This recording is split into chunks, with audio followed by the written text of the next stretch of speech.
সুজয় ইঞ্জিনিয়ারিংয়ের ছাত্র। বয়স ২৪ বছর। উড়িষ্যাতে ৪ বছর হোস্টেলে থেকে ইঞ্জিনিয়ারিং পড়ে একটা সরকারি চাকরি করছে। গত বছরই চাকরি পেয়েছে আর এবছর কলকাতায় ট্রান্সফার হয়েছে। মাঝে মাঝে বাড়ি আসত এবং ৪-৫ দিন থেকে আবার ফিরে যেত। বাড়িতে সুজয়ের মা মালা দেবী থাকে। বছর দুয়েক আগে সুজয়ের বাবা মারা গেছে ক্যান্সারে। সুজয়ের পারিবারিক আয় ভালো নয়। সুজয়ের বাবা একটা সরকারি চাকরি করত। বাবা মারা যাওয়ার পরে সরকার থেকে কিছু টাকা পয়সা পেয়েছিল, যেটা দিয়ে সুজয়ের পড়াশোনা আর ওর মায়ের সংসার কোনোভাবে চলে যাচ্ছে। মালা দেবীর বয়স ৪২ বছর এবং খুব সুন্দর দেখতে, এবং এই বয়সেও নিজের যৌবন ধরে রেখেছে। মালা দেবী স্বামী মারা যাওয়ার পরে একাই থাকত আর মনে মনে ভাবত ছেলের কলকাতায় ট্রান্সফার হওয়ার পরে ছেলের একটা বিয়ে দিয়ে ছেলে বউকে নিয়ে সুখে শান্তিতে থাকবে। মালার এক বান্ধবী সুতপা মালার বাড়ির কিছু দূরেই থাকে। সুতপার স্বামী মিলিটারিতে কাজ করাকালীন মারা যায়। সুতপার একটাই মেয়ে সোমা। সুতপার বয়স ৪০ বছর আর মেয়ে সোমার বয়স ২১ বছর, কলেজ এ পড়ছে। সুতপার আর্থিক অবস্থা অনেক ভালো, নিজেদের ২ তলা বাড়ি আছে। সুতপা মালাকে বলেছে যে সুজয়ের সাথে সোমার বিয়ে দিতে, কারণ সুজয়কে খুব পছন্দ সুতপার। সুজয়রা ভাড়া বাড়িতে থাকত। একটাই ঘর, রান্নাঘর আর বাথরুম।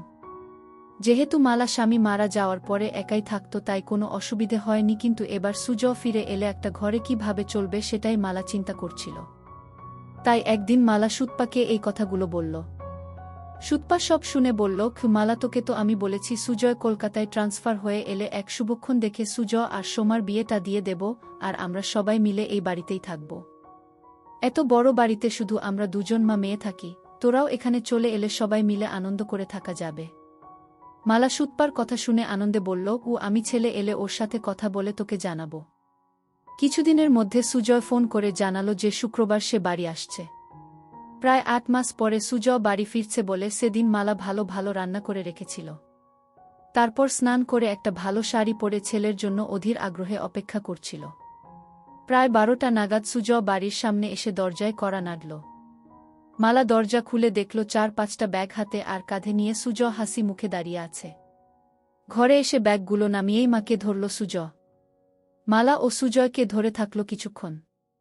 তারপর ছেলের হাত থেকে নিজেকে ছাড়িয়ে মালা বলল, অনেক বেলা হয়ে গেছে সুজয়, যা স্নান করে নিয়ে আগে খেয়ে নে, তারপর না হয় ব্যাগগুলো থেকে সব বার করবি আর গল্প করা যাবে।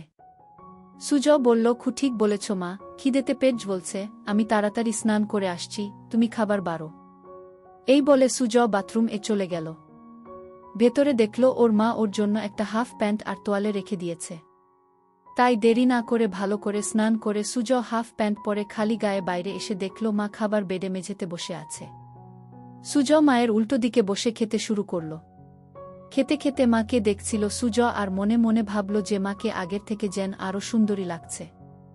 মালা সেটা দেখে জিজ্ঞেস করল, কি এত দেখছিস সুজয়? সুজয়, তোমায় দেখছি মা, তোমায় এই শাড়িতে খুব সুন্দর লাগছে। এটা কি নতুন শাড়ি? মালা, না রে, এটা পুরনো শাড়ি, তবে খুব কম পরেছি বলে এটা নতুনের মতো লাগছে।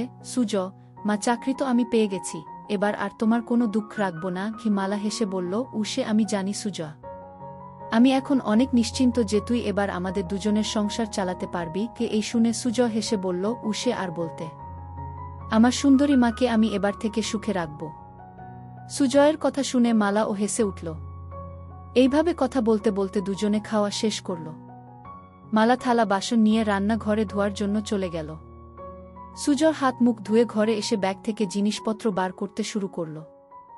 একবার রান্নাঘরের দিকে তাকিয়ে ব্যাগ থেকে 2টা খারাপ বই তাড়াতাড়ি বের করে নিয়ে নিজের বইয়ের তাকে লুকিয়ে রাখল। কিছুক্ষণ পরে মালা ঘরে এসে বিছানায় বসল। মালা ছেলের সব জামা প্যান্ট একদিকে সরিয়ে রাখতে রাখতে বলল, তোর সব জামা তো পুরনো হয়ে গেছে, এবার কিছু নতুন কিনে নিস। সুজয়, ঠিক আছে মা, এ মাসের স্যালারি পেয়ে তোমার আর আমার জন্য নতুন ড্রেস কিনব গু। তারপর সুজয় সব জিনিস বিছানা থেকে সরিয়ে মালার মুখোমুখি বসে গল্প করতে শুরু করল। মালা, সুজয়, এখন তোর কিরকম লাগছে? পড়াশোনা করে চাকরি করছিস, এবার কলকাতায় ট্রান্সফার ও হয়ে গেল। সুজয়, সেরকম কিছু না, কিন্তু এবার থেকে তোমার সাথে থাকতে পারবো, এই জন্য আমি খুব খুশি। এই বলে মায়ের কোলে মাথা রেখে শুয়ে পড়ল। মালা ছেলের কথা শুনে খুব খুশি হল আর সুজয়ের মাথায় হাত বুলিয়ে দিতে লাগল। সুজয় শুয়ে শুয়ে মালাকে দেখছিল আর মনে মনে ভাবছিল মাকে সত্যি খুব সুন্দর দেখতে। এইভাবে কিছুক্ষণ থাকার পরে মালা হেসে বলল, সুজয়, এবার সুতপার সাথে কথা বলতে হবে তোর বিয়ের জন্য। সুজয় তখন মায়ের কোল থেকে মাথা সরিয়ে উঠে বসে বসে দুই কাঁধে দু হাত রেখে বলল, না মা, এখন নয়। এখন শুধু আমার সুন্দরী মাকে সুখী করার সময়, বউকে নয় গে। মালা হেসে বলল, আমি তো ভালোই আছি, এবার তোর একটা বউ এসে গেলে আমার অসুবিধা হবে আর তোর অসুবিধা হবে। সুজয় নিজের মুখটা মালার মুখের কাছে এনে বলল, আমাদের কি সুবিধা হবে মা, বউ এলে? মালা, আমার একটা গল্প করার সাথী হবে আর তোর চির জীবনের সাথী হবে। আর সত্যি বলছি, সোমা খুব সুন্দরী আর ভালো মেয়ে, তোকে খুব সুখে রাখবে। সুজয় একটা হামি দিয়ে বলল, আমি তোমায় সুখে রাখব, তাই তোমার আর কিছু লাগবে না। মালা সুজয়ের কথা শুনে একটু চমকে উঠে বলল, ঠিক আছে, এবার তুই একটু রেস্ট নিয়ে নে, আমি একটু বেরোচ্ছি, একেবারে বাজার করে ফিরব। এই বলে মালা উঠে দাঁড়িয়ে নিজের শাড়িটা ঠিক করতে লাগল। সুজয় উঠে দাঁড়িয়ে মাকে দেখতে লাগল। কিছুক্ষণ পরে মালা বাড়ি থেকে বেরিয়ে যেতেই সুজয় দরজা বন্ধ করে ঘরে এসে নিজের আরেকটা ব্যাগ খুলে খুলে মায়ের একটা ছোট জামা দেখে বার করে সেটা নাক দিয়ে গন্ধ নিতে থাকল। সুজয় হোস্টেল এ থাকাকালীন বন্ধুদের পাল্লায় পড়ে খারাপ বই পড়া শুরু করেছিল। সব সম্পর্কের মধ্যে মা ছেলে নিয়ে গুলো পড়তে বেশি ভালোবাসত। সেই জন্য ৮ মাস আগে যখন বাড়ি এসেছিল তখন মায়ের একটা ছোট জামা লুকিয়ে নিজের সাথে নিয়ে গিয়েছিল। তারপর থেকে হোস্টেলে সুজয় বই পড়তে পড়তে মায়ের ছোট জামাটা হাতে নিয়ে নিজেকে সান্ত্বনা দিত। যেহেতু খুব ক্লান্ত ছিল তাই মাকে চিন্তা করতে করতে কিছুক্ষণের জন্য ঘুমিয়ে পড়ল। তারপর কিছুক্ষণ পরে বাথরুম গিয়ে পেচ্ছাপ করতে গিয়ে দেখল বাথরুম মায়ের একটা ছোট কাপড় ঝোলানো আছে। মালা তাড়াহুড়ো সেটা সরিয়ে রাখতে ভুলে গিয়েছিল। সুজয় পেচ্ছাপ করে সেটা নিজের নাকে শুকে বুঝল এটা মায়ের ব্যবহার করা। সেটা মালা ধুতে ভুলে গেছে। সুজয় অনেকক্ষণ সেটা নাকে নিয়ে নিজের গন্ধ শুকতে লাগল। এবার নিজেকে আর কন্ট্রোল করতে না পেরে হাতের কাজে লেগে গেল। প্রায় 15-20 মিনিট ধরে চলল সেই কাজ। তারপর সেটা যেখানে ছিল সেখানে রেখে নিজেকে পরিষ্কার করে ঘরে এলো। মনে মনে অপরাধ বোধ হচ্ছিল নিজের মাকে নিয়ে এরকম ভাবতে, কিন্তু ও এটা বুঝতে পারল আজ সব থেকে বেশি তৃপ্তি পেয়েছে। কিছুক্ষণ পরে সুজয়ের পাপবোধ আরও গাঢ় হল আর ভাবতে লাগল কিভাবে মাকে আরও কাছে পাওয়া যায়। এইসব ভাবতে ভাবতে সন্ধে হয়ে গেল আর ঠিক তখন দরজায় আওয়াজ হল। সুজয় দরজা খুলে দেখল মালা দাঁড়িয়ে আছে দু হাতে দুটো বাজারের ব্যাগ নিয়ে। সুজয় সঙ্গে সোজা মায়ের হাত থেকে ব্যাগ দুটো নিয়ে রান্নাঘরে রেখে এক গ্লাস জল নিয়ে মালাকে দিল। মালা বিছানায় বসে জলটা খেয়ে জিজ্ঞেস করল, সারা দুপুর আর বিকেল কি করলি সুজয়? একটু ঘুমিয়েছিলিস তো? সুজয়, হ্যাঁ মা, অল্প ঘুমিয়েছিলাম গো। মালা, ভালো করেছিস, আমি একটু ফ্রেশ হয়ে তোকে চা করে দিচ্ছি, তোর জন্য কাটলেট এনেছি। এই বলে মালা তোয়ালে নিয়ে বাথরুম চলে গেল। সুজয় তখন মাকে সারপ্রাইজ দেবে বলে নিজেই রান্নাঘরে গিয়ে চা বানাতে শুরু করল আর বাজারের ব্যাগ থেকে সব কিছু রান্নাঘরে যথাস্থানে রেখে কাটলেট দুটো একটা ডিশ রাখল। বাথরুম ভেতর থেকে মায়ের স্নান করার শব্দ শুনতে শুনতে সুজয় চা বানাচ্ছিল। এদিকে স্নান করতে করতে মালা হঠাৎ দেখে তার ছোট কাপড়টা দড়িতে ঝুলছে, সঙ্গে সঙ্গে চমকে গেল আর মনে মনে ভাবল, সব কিছু ঠিক জায়গা রেখে আসল জিনিসটা তাই বাথরুম ফেলে গিয়েছিল। সুজয় যে কি ভেবেছে কে জানে। নিজেকেই কিছুক্ষণ বকা দিয়ে স্নান করে তোয়ালেটা দিয়ে নিজেকে জড়িয়ে মালা বাথরুম থেকে ঘরে এসে দেখল সুজয় একটা ট্রে 2 কাপ চা আর কাটলেট সাজিয়ে বসে আছে। মালা হেসে বলল, বাহ, একবার চা বানিয়ে মায়ের জন্য অপেক্ষা করছিস, খুব ভালো। বউকে তুই খুব সুখে রাখবি গু। সুজয়, এখন তো মাকে সুখী করি, তারপর অন্য কেউ। মালা আলমারি থেকে একটা শাড়ি নিয়ে সুজয়কে বলল, আমি দরজাটা ভেজিয়ে দিয়ে রান্নাঘরে শাড়িটা পরে আসছি। সুজয় এগিয়ে গিয়ে মালার হাত ধরে বলল, তুমি এই ঘরে চেঞ্জ করে নাও, আমি রান্নাঘরে যাচ্ছি, তোমার হয়ে গেলে আমায় ডেকে নিও গিয়ে। এই বলে সুজয় ঘরের দরজাটা ভেজিয়ে দিয়ে বাইরে অপেক্ষা করতে লাগল। ছেলের ব্যবহারে মালা খুব খুশি হয়ে ঘরেই ড্রেস চেঞ্জ করতে লাগল। সুজয় দরজাটায় একটু ফাঁকা রেখে ভেজিয়ে রেখেছিল যাতে সেই ফাঁক দিয়ে ঘরে ভেতরটা দেখা যায়। সুজয় দরজার ফাঁকে চোখ রাখতেই ভিতরের দৃশ্য দেখে হতভম্ব হয়ে গেল। এদিকে মালা ততক্ষণে শাড়িটা পরে নিয়ে সুজয়কে ডাকল ঘরের ভেতরে আসার জন্য। সুজয় মায়ের ডাক শুনে একটু চমকে গিয়ে ঘরে ভেতরে এলো এবং হঠাৎ খেয়াল করল ওটা শক্ত হয়ে দাঁড়িয়ে আছে। কোনো ক্রমে এক হাত দিয়ে সামাল দিয়ে বিছানায় বসল। মালা তখন আয়নার সামনে দাঁড়িয়ে চুল আঁচড়াচ্ছিল, তাই ছেলের দিকে খেয়াল করেনি। সুজয় মালাকে ডাকল, সোমা, চা আর কাটলেট ঠান্ডা হয়ে যাবে, খেয়ে নাও আগে গু। মালা, ঠিক আছে, চল খেয়ে নি গি। এই বলে বিছানায় এসে সুজয়ের মুখোমুখি বসল। দুজনে একসাথে কাটলেট আর চা খেতে লাগল। মালা, বাহ সুজ, চাটা তো খুব ভালো বানিয়েছিস। সুজ, তোমার ভালো লেগেছে মা? আমি হোস্টেলে মাঝে মাঝে নিজেই চা করে খেতাম। মালা হেসে উঠে সুজয়ের গালটা ধরে বলল, সত্যি ভালো হয়েছে, আমার ছেলে এখন নিজের খেয়াল নিজে রাখতে পারবে। সুজ ও তখন মায়ের গালটা ধরে বলল, কি তোমার ওসব খেয়াল রাখবে তোমার ছেলে? দুজনেই একসাথে হেসে উঠল। মালা, আচ্ছা সুজয়, তোর চাকরি শুরু কবে থেকে?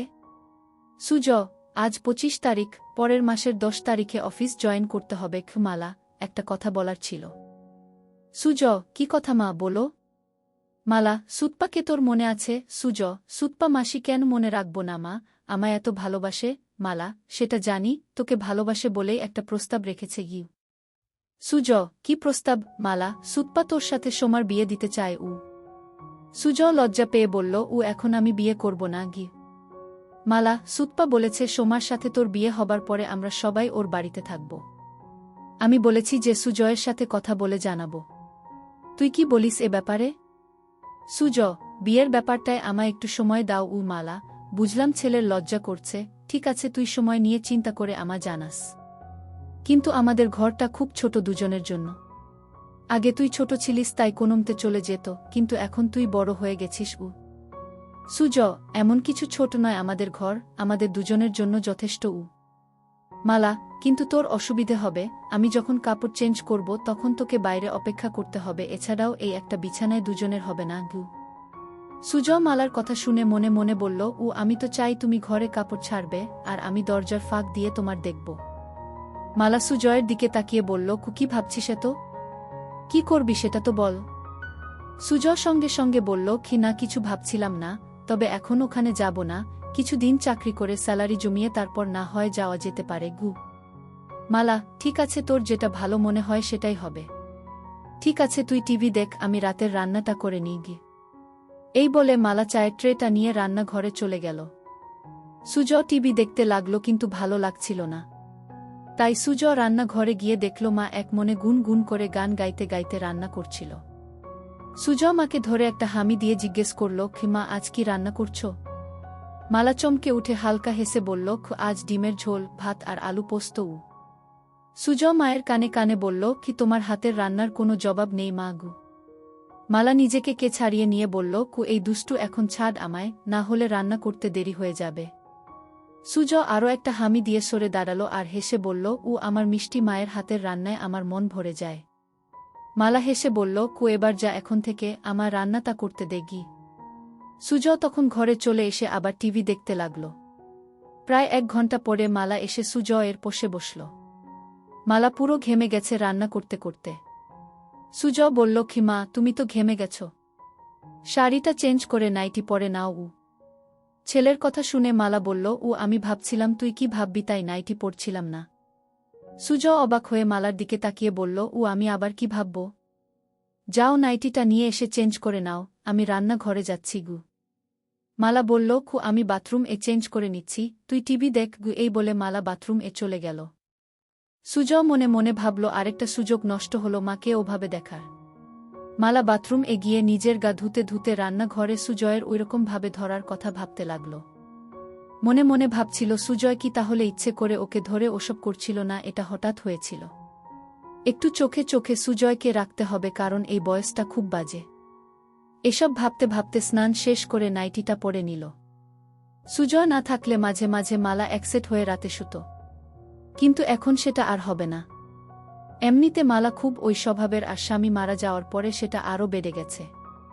কিছুক্ষণ পরে মালা বাথরুম থেকে বেরিয়ে এসে সুজয় এর সাথে বসে একসাথে টিভি দেখতে দেখতে এটা সেটা গল্প করতে লাগল। রাত প্রায় 10টা বাজে ঘড়িতে। এবার খাবার পালা, তাই মালা রান্নাঘরে গিয়ে খাবার বেড়ে নিয়ে এলো। সুজ আর মালা দুজনে মেঝেতে বাবু হয়ে মুখোমুখি বসে খেতে শুরু করল। সুজ খেতে খেতে মায়ের দিকে তাকাতেই দেখল মালা নিচু হয়ে যখন খাবার মুখে দিচ্ছিল তখন নাইটিটা নিচে নেমে যাচ্ছিল, আর সুজয় সেটা দেখছিল। কিন্তু হঠাৎ মালা সুজয়ের দিকে তাকিয়ে দেখতে পায় যে সুজ ওর দিকে তাকিয়ে আছে। সঙ্গে সঙ্গে নাইটিটা একটু উপরে তুলে নিল, আর তখন সুজ আর মালার চোকাচুকি হল। সুজ লজ্জায় মাথা নিচু করে ভাবতে লাগল, ইসমা এবার বুঝতে পেরেছে, বকে না দেয়। কিন্তু মালা কিছুই বলল না, শুধু বলল, খাবার এর দিকে মন দে। সুজ হাফ ছেড়ে বাঁচল। এইভাবে দুজনের খাওয়া শেষ হল। তারপর মালা সব বাসন ধুয়ে ঘরে এসে মেঝেতে বিছানা করতে লাগল। সেটা দেখে সুজয় জিজ্ঞেস করল, ক্ষমা তুমি কি নিচে শোবে? মালা, হ্যাঁ রে, বিছানায় দুজনের অসুবিধে হবে। সুজয় সঙ্গে সঙ্গে মালার হাত থেকে সব কিছু কেড়ে বিছানা রেখে বলল, এই খাটে আমাদের দুজনের ভালো মতো হয়ে যাবে, তাই তুমি চিন্তা করো না গি। মালা কিছু একটা বলতে যাচ্ছিল, কিন্তু সুজয়ের জেদে মুখে আর কিছু বলল না। কিছুক্ষণ পরে লাইট অফ করে দুজনে শুয়ে পড়ল। সুজয় ক্লান্ত ছিল, তাই কিছুক্ষণের মধ্যে ঘুমিয়ে পড়ল। মালা শুয়ে শুয়ে সারা দিনের কথা ভাবতে লাগল। বিশেষ করে রাতে ছেলে যেভাবে এক দৃষ্টিতে তার দিকে তাকিয়েছিল। ভাবতে ভাবতে একটু গরম হয়ে পড়ল। মনে মনে চিন্তা করল যে এবার থেকে সুজয়ের সব কিছু ভালো মতো লক্ষ্য করতে হবে। এইসব ভাবতে ভাবতে মালা ঘুমিয়ে পড়ল। চিরকাল খুব সকাল সকাল ঘুম থেকে ওঠা মালার অভ্যাস। মালা ঘুম থেকে উঠে সুজয়ের দিকে তাকিয়ে দেখল সুজয় গভীর ঘুমে আচ্ছন্ন। একটু নিচের দিকে তাকাতে দেখল সুজয়ের হাফ প্যান্ট তাবু হয়ে গেছে। সেটা দেখে মালা মনে মনে ভাবল ছেলে এমন কিছু স্বপ্ন দেখছে যাতে তাবু হয়ে গেছে। তারপর নিজের মনে হাসতে হাসতে বাথরুম চলে গেল। তারপর রান্না করে নিজে স্নান করে শাড়ি পরে চায়ের কাপ হাতে নিয়ে সুজয়কে ডাকল। সুজয় ঘুম থেকে উঠে দেখল মা চায়ের কাপ হাতে দাঁড়িয়ে আছে একটা সুন্দর শাড়ি পরে। সুজয়, টা বাজে মা? এত সকালে তোমার স্নান হয়ে গেছে গি? মালা, 10টা বাজছে, আমায় একটু সুতপার সাথে বেরোতে হবে। তোর জন্য রান্না করা আছে, দুপুরে স্নান করে খেয়ে নিস। সন্ধে বেলায় আবার দেখা হবে। সুজয়, ঠিক আছে মা, তুমি চিন্তা করো না। কাল তো রবিবার। মালা, কেন কোথাও বেরোবি নাকি গু? সুজয় মালার হাত থেকে কাপটা নিয়ে টেবিলে রেখে মালাকে ধরে একটা পাপ্পা দিয়ে বলল, দেখি কি প্ল্যান করা যায়। মালা নিজেকে ছাড়াবার চেষ্টা করে বলল, আবার দুষ্টুমি হচ্ছে, আমার শাড়ি নষ্ট হয়ে যাবে, এখন ছাড় আমায়, পড়ে ধরার অনেক সময় পাবি। সুজয়, তোমায় ছাড়তে ইচ্ছে করছে না মা গি, এই বলে আবার সুজয় মায়ের কোমলতা অনুভব করতে থাকে। মালার ভালো লাগছিল, কিন্তু ওর দেরি হয়ে যাবে, তাই জোরে করে সুজয়কে সরিয়ে দিয়ে বলল, আমি এবার আসি বুঝলি, না হলে দেরি হয়ে যাবে, তুই সময়মতো খেয়ে নিস। সুজয়, ঠিক আছে মা, তুমি একদম চিন্তা করো না, সাবধানে যেও। এরপরে মালা নিজের শাড়িটা ঠিক করে সুজয়ের দিকে একটা হাসি দিয়ে ঘরে থেকে বেরিয়ে গেল, আর সুজয় দরজা বন্ধ করে ঘরে এসে চা খেতে খেতে চিন্তা করল কি করবে সারাদিন। কিছুক্ষণ বসার পরে আলমারিটা খুলে মায়ের ছোট কাপড়গুলো বের করে বিছানা রাখল। দেখল সেগুলো অনেক পুরনো হয়ে গেছে। কিছুক্ষণ নাক দিয়ে সবগুলো শুকে আবার যথাস্থানে রেখে দিয়ে আলমারিটা বন্ধ করে দিল সুজয়। তারপর সুজয় ঘরটা আর রান্নাঘরটা পরিষ্কার করল। সুজয় মনে মনে একটা মতলব করল কি করে মাকে প্রতিদিন একসেট দেখা যায়, কারণ শাড়ি চেঞ্জ করার সময় বেশিক্ষণ দেখা যায় না। তাই ভাবল বাথরুম একটা ফুটো করতে পারলে স্নান করাটা ভালো মতো দেখতে পাবে। একটা হাতুড়ি আর পেরেক নিয়ে বাথরুমের দরজায় সুজয় একটা ফুটো করে দিয়ে দেখল যে ফুটোটা একদম সঠিক জায়গায় হয়েছে, যেখান থেকে ভিতরের দৃশ্য স্পষ্ট দেখা যাবে। তারপর স্নান করে খেয়ে নিয়ে একটু ঘুমোতে গেল সুজয়। ঘুম থেকে উঠে দেখল যে সন্ধে হয়ে গেছে আর মালার আসার সময় হয়ে গেছে।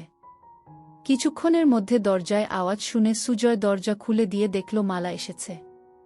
ভেতরে এসে মালা বলল, সুজয়, দুপুরে খেয়েছিলিস তো? সুজয়, হ্যাঁ মা, খেয়েছিলাম। তোমার দিনটা কেমন কাটল? মালা বিছানায় বসে ফ্যানের হাওয়া খেতে খেতে হেসে বলল, আমার আবার দিন কেমন কাটবে, যেরকম কাটার সেরকম কেটেছে। সুজয়, তুমি যাও বাথরুম ফ্রেশ হয়ে এসো, আমি চা বানাচ্ছি গু।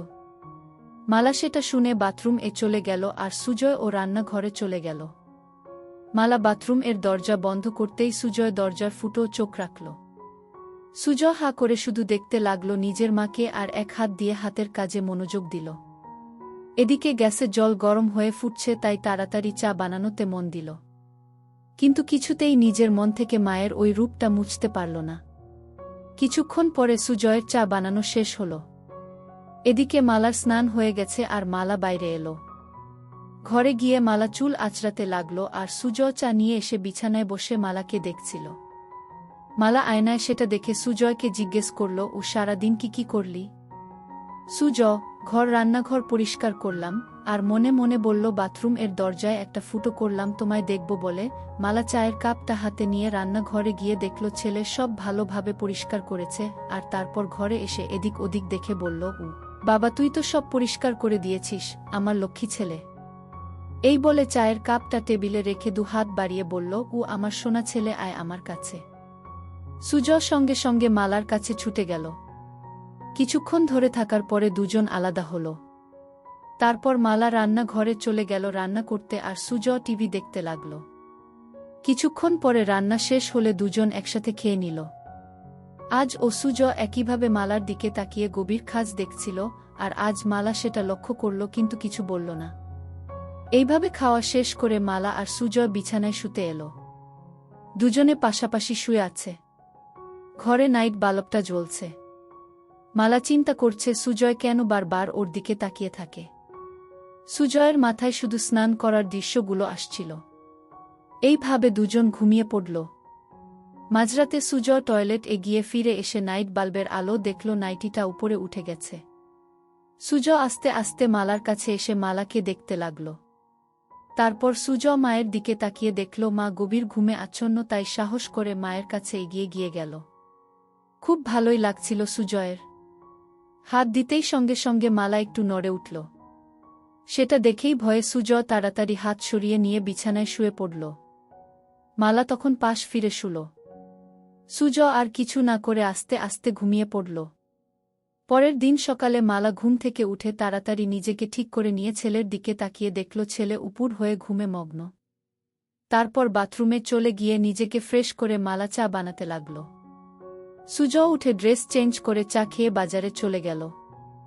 মালা ভাবতে থাকল কি হচ্ছে এসব। হোস্টেল থেকে ফেরার পর থেকে সুজয়ের আচরণে কেমন পরিবর্তন এসেছে। এসব ভাবতে ভাবতে ঘরে গিয়ে বসল। বাজার যেহেতু অনেক দূরে, তাই সুজয়ের ফিরতে ফিরতে আরও 1-2 ঘন্টা লাগবে। এদিক ওদিক দেখতে দেখতে হঠাৎ দেখল সুজয়ের বইয়ের তাকে বইগুলো কেমন যেন অগোছালো আছে। তাই মালা বইগুলো তাক থেকে নামিয়ে ঘোচাতে লাগল, আর মনে মনে ভাবল ছেলে ঘর রান্নাঘর সব পরিষ্কার করেছে, অথচ নিজের বইয়ের তাক সাজাতে ভুলে গেছে। একটার পর একটা বই সাজিয়ে রাখতে রাখতে মালা দেখল একটা মোটা বইয়ের ভেতর কিছু যেন আছে। বইটা খুলতেই দেখল একটা পাতলা বই মলাট দেয়া। মালা ভাবতে লাগল কি বই যে মোটা বইয়ের ভেতরে সুজয় রেখেছে। গল্পের বইটা হাতে নিয়েই একটা পাতা উল্টোতেই কভার ফুটো, আর নাম দেখে মালা চমকে উঠল। বই এ যা দেখল তাতে তো নিজের চোখকে বিশ্বাস করতে পারছে না। এও কি সম্ভব? পাতা উল্টাতেই দেখল মা আর ছেলের গল্প। সূচিপত্র দেখে আরেকবার চমকালো মালা। একটা গল্পের কিছুটা অংশ পড়ল, অবাক হয়ে ভাবতে লাগল এটা কিভাবে সম্ভব, আর সুজয় এই বই পেল কোথায়? তাহলে কি এসব গল্প পড়েই সে আমাকে নিয়ে ওসব কথা ভাবে? মালা বিছানায় শুয়ে শুয়ে 2টো গল্প শেষ করল এবং এতটাই গরম হয়ে গেল যে বিছানায় শুয়েই তারপর বইটা জায়গা মতো রেখে দিয়ে বাথরুম এ চলে গিয়ে মালা নিজেকে পরিষ্কার করল। তারপর ঘরে এসে বসে চিন্তা করতে লাগল। অনেক দিন পরে আজ মালা খুব উত্তেজনা অনুভব করল। হঠাৎ দরজার আওয়াজ শুনে মালা দরজাটা খুলে দেখল সুজয়। সুজয় ভেতরে এসে মাংসটা মায়ের হাতে দিল। মায়ের দিকে তাকিয়ে দেখল মায়ের কপালে ঘাম, আর মায়ের চোখ মুখটা কেমন যেন লাগছে। সঙ্গে সঙ্গে সুজয় মায়ের 2 গালে 2টো হাত রেখে জিজ্ঞেস করল, খিমা, তোমার কি শরীর খারাপ লাগছে? এত ঘেমে আছো কেন? মালা ঘাম মুছে বলল, কিছু না সুজয়, গরম পড়েছে তো তাই। সুজয় তখন বলল, ঠিক বলেছ মা, আজ বেশ গরম। সুজয় বলল, মা, আমি একটু বেরোচ্ছি, এক বন্ধুর সাথে দেখা করে চলে আসব। মালা, ঠিক আছে, বেশি দেরি করিস না, আমি রান্না তাড়াতাড়ি করে নেব গু। এই বলে সুজয় বেরিয়ে গেল। মালা দরজা বন্ধ করে ভাবল আর একটু হলেই ছেলে বুঝতে পারত যে এটা গরমের ঘাম নয়, এটা অন্য কিছুর ঘাম। এই ভেবে নিজের মনে হাসতে লাগল। বাকি রান্নাগুলো করে মালা দেখল ছেলের ফিরতে এখনো দেরি আছে, তাই ভাবল বাথরুমটা একবার পরিষ্কার করে নেওয়া যাক, তারপর স্নান করে নেবে। বাথরুম এ ঢুকে মালা দেওয়ালগুলো পরিষ্কার করতে করতে হঠাৎ মালা দেখল যে দরজায় একটা ফুটো। মনে মনে চিন্তা করে দেখলেন যে এই ফুটোটা তো আগের সপ্তাহে যখন বাথরুম পরিষ্কার করেছিল তখন তো ছিল না। তার মানে এই ফুটোটা কি সুজয় করেছে? বাথরুম থেকে বেরিয়ে এসে মালা ফুটো চোখ রেখে দেখল যে ভেতরে কেউ স্নান করলে এই ফুটো দিয়ে সব দেখা যাবে। এবার মালার মাথায় আকাশ ভেঙে পড়ল। তার মানে সুজয় কি ওই ফুটো দিয়ে ওকে দেখেছে? কি শয়তান ছেলে! এটা ভাবতে ভাবতে মালার রাগের সাথে উত্তেজনায় গা রি রি করতে লাগল। বাকি অংশ পরের ভিডিওতে দেওয়া হবে।